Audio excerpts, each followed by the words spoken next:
This for my brother.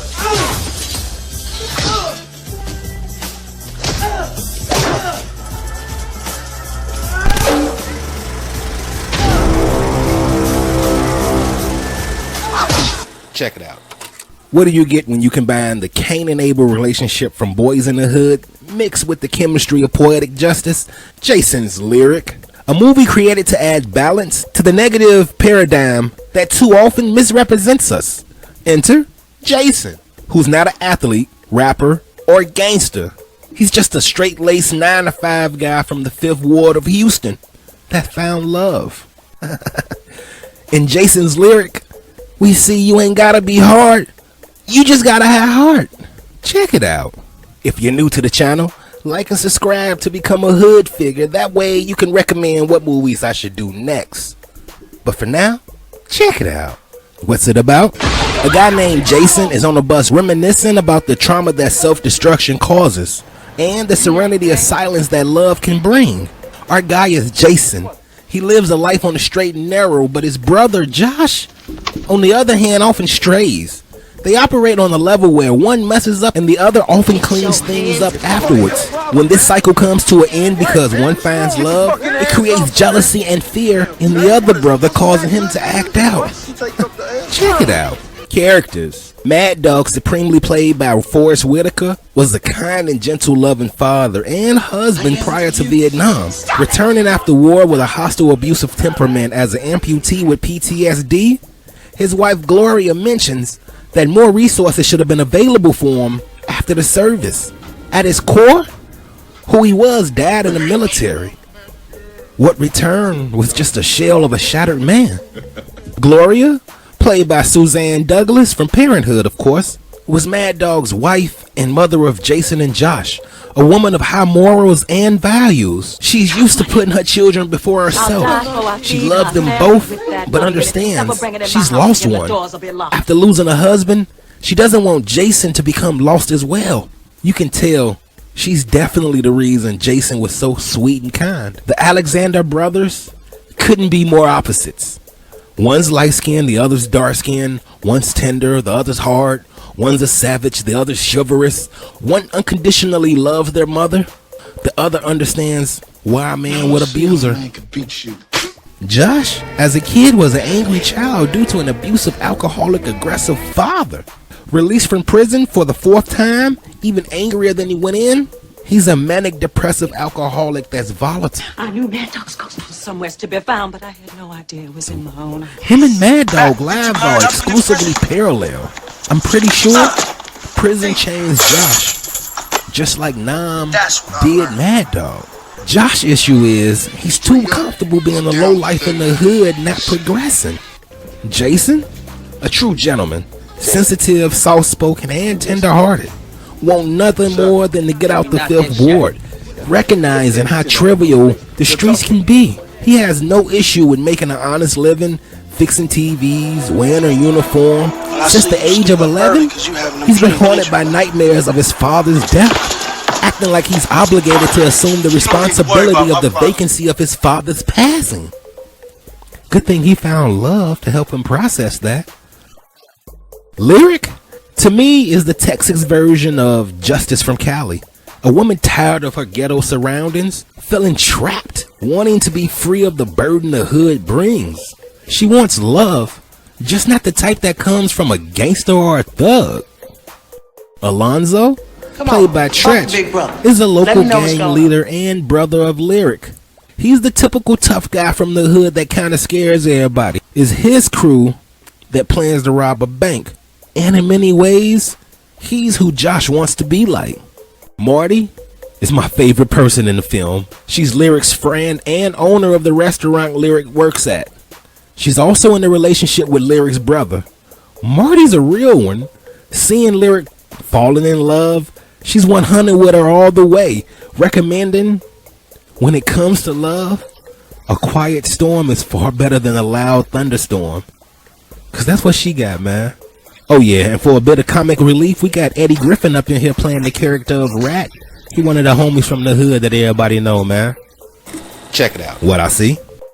That which both brothers hated most, one of them became. To me, We're watching the before and after effects that the war had on some black families. Had Mad Dog not entered the war, maybe he wouldn't have went mad. Regardless, the alcoholic example set by Mad Dog seemed to embody Josh more than his brother. Although we never seen Mad Dog abuse his children, he was definitely intimidating. So I kind of wondered, was Josh's aggression inherited or learned? I mean, Jason clearly possessed more of his mother's tenderness. He comes off so chivalrous by nature, yet with an innate rage. Being that Mad Dog was his father, I sort of get it. I also get how some people consider this a hood version of Romeo and Juliet, but Lyric and Jason's reasons for not being together wasn't strong on both sides. It was just Josh that didn't want them to be together, not warring families. If we're comparing themes, Jason's Lyric is closer to A Tale of Two Brothers than Romeo and Juliet. Some of the reason I don't think this movie gets its proper praise because the character of Jason is unfamiliar to a wider audience. I mean, because he wasn't a thug, the idea of a masculine, soft-spoken, tender black man seemed foreign, I guess. Even locally in the hood, though, we wasn't no better. Although the Jason archetype is recognizable where we come from, we often shun them for being focused, boring, or lame, choosing instead to celebrate those more like Alonzo or Josh. And what's sad about Josh, he doesn't understand or care enough about the pain he causes those that support him most, making him unbearable to be around. This movie had a purpose, man. Besides showing us the type of brother not to be, it intentionally makes Jason the focus, encouraging the diversity of manhood in our communities. Jason shows us masculinity that's hood, but not criminal. But at its core, this is a movie about love, two of which turn toxic. The dying love between Mad Dog and Gloria, the brotherly love between Josh and Jason, and the intimate love Jason and Lyric shares. Before this review, I've never seen this movie. Shockingly, I always thought it was dry and kind of sappy, like The Notebook kinda, However, it's actually a really dope love story about hope. What's crazy is, this would have been a bigger movie, but 10 days after it came out, the OJ trial of the century began. Real talk. But check it out. Lessons from Jason's Lyric. Lesson. Some people can't be helped, making it where sometimes heroes have to walk away. Walk away, Jason. You'll never disrespect a man's property. Nenever disrespect another man's You always property. give a man his property. Lesson. Never leave home without a couple of dollars, for ice cream or incidentals, you dig? Lesson. What you do in the dark comes out in the light. Lesson. Check it out. When you see it, this is the 5th Ward of Houston, Ghetto Boy territory. There, Lyric and Jason both have siblings who are committed to street life, making them both feel confined and sort of trapped as potential collateral damage. The broken mirrors we see at Mad Dog's and again with Josh at the bar, I think it represents a kind of self-loathing. Uses of mirrors in film often show the fragility of people and display how broken people can become. What's interesting to me is how each brother processes grief and pain. Josh externalizes his feelings, projecting aggressively outwardly towards others, while Jason internalizes his emotions, carrying the weight of patricide. Either way, both are negative responses to stress. I think their father's death made Jason feel more obligated to replace the role that his father should have fulfilled, not realizing his mother didn't need Mad Dog. Being younger, Josh's behavior seemed enabled by his father's death. Though he wasn't the cause, he definitely escalated the scenario leading to it. As the youngest, we can conclude he was protected, #baby boy, turning out as he did from taking advantage of his mother and his brother's hope of him doing better.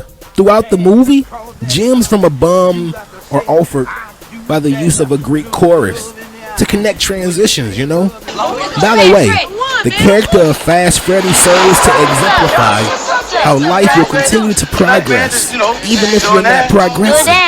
Oh, man. Go fast. Go fast. Go fast. Go fast. Go fast. Go fast. The master. All right. Neighborhood won't hold me. Neighborhood won't hold me. All right. I'm out here, man. Check it out. Closing. So there's a certain tenderness to this film. In Jason's lyric, viewers see how love can open your eyes and broaden your horizons, which is probably why we see Jason more willing to move quicker for love than that job promotion offered by Elmo, you know? What should be taken away from this film, if nothing else, is you can be your brother's keeper, but you're not responsible for the way he lives his life. Bo King Woodbine spoke on his character saying, I hope people understand and watch Joshua and see how much pain he brings other people and say, I don't want to end up like that. I should have had that as a lesson. Anyway, as always, I'm Fox. This is Check It Out. All I want you to do is choose wisely and take care of yourself, man. And of course, like, share, and subscribe so the big homie can survive, you know. I appreciate y'all, man. And I got a couple extras for you, man. Check it out. I wasn't trying to spoil the movie for you, but did y'all know Jada died at the end of this? She didn't survive. You know that, right? Her on the bus at the end with Jason was just him dreaming, as she encouraged him to do. Fellas, outside the story, I see why this movie is acclaimed. That love scene? It's the equivalent of Monsters Ball, but far more intimate. Trust the process. Jada wasn't comfortable with all those sex scenes, by the way, because she wanted to protect her image. Needless to say, she wasn't disappointed when released. Same time, supposedly, Jada used a body double for her topless scenes. I couldn't find confirmation, but yeah, that's the rumor out there, man. Did you know Jada also auditioned for the role of Justice in Poetic Justice? Yep. And she had it until, you know, Janet confirmed she wanted to do it. Apparently, they needed multiple posters to make this movie more wider, to make it more comfortable for wider audiences. Because this makes certain people itch, so we got this instead of the director's vision of this. But either way, check it out.